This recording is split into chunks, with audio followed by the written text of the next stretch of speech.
mes esame mano organizuojamam antram krose. Susirinko net šį kartą 10 žmonių. Susirinkusių žmonių tempas labai skirtingas ir galim sakyti visi išsimėtę.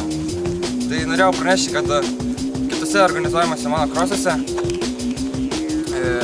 kad susirinkę žmonės būtų krūvoje, kad neišsimėtytų. Dar norėjau pranešti apie naują page'ą, jūsų laisvalakis.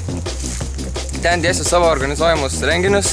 Tai tiek šį kartą ir susitiksime kitame krose.